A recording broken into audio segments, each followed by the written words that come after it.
The story takes place over the course of 25 years. It's, there are parts that are directly after MK9. There are parts that are 5 years, 10 years, 15 years, 25 years ahead. And we kind of jump around, but most of it takes place in the far future, which is the 25 years ahead. Mortal Kombat 9 had a really good reception to its story mode, the various chapters that you would follow each character. And we also did that in Injustice, and so we continue to get really good response to that. So Mortal Kombat X is probably going to continue in that fashion with some enhancements that people be happy with. There are certain periods of the story that, where these descendant characters are adults. So we had to really kind of focus on the latter part of it because we didn't really want to show these characters growing up the entire time. Although we show them in younger versions. But so for the most part, the way it affected us, it kind of pushed it towards the latter part of it, where we see some of these characters, Kano and Raiden and Sub-Zero, all in their kind of older forms.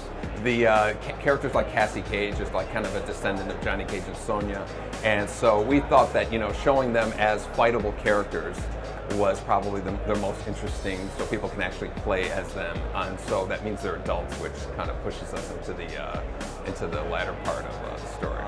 I think one of the most interesting thing about these descendant characters is seeing them interact with their elder relatives, and so there's cousins and sons and daughters and all that stuff that we're going to be introducing, but to me the most interesting thing is seeing them interact with the characters that everybody knows. We haven't determined the final DLC characters in the game. Rain was a DLC character in MK9, so the only thing I would say to that is his chances would be less likely, and because we want to do as much new stuff as possible in Mortal Kombat X.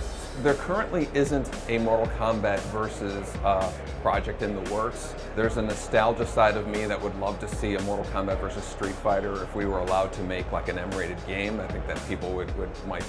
There's a novelty to that, but the chances of that happening are pretty low. It's a possibility, but not a probability.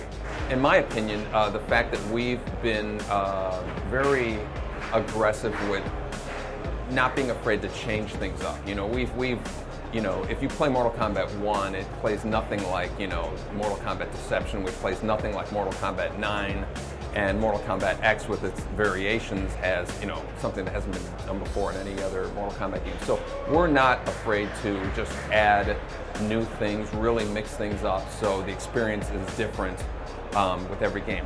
Unfortunately, some other fighting franchises have had repeated the same thing, but with a prettier skin, and they've just kind of faded off into obscurity. And that's something that we've really tried not to do, is to just put the same game. Mortal Kombat X isn't MK9 with prettier graphics. It's a whole new kind of fighting system. For people who are familiar with Mortal Kombat, we first had the fatality, and then we added a babality, and we added friendship moves and brutality moves and all these crazy things over the years, and we are going to be reinstating an ality.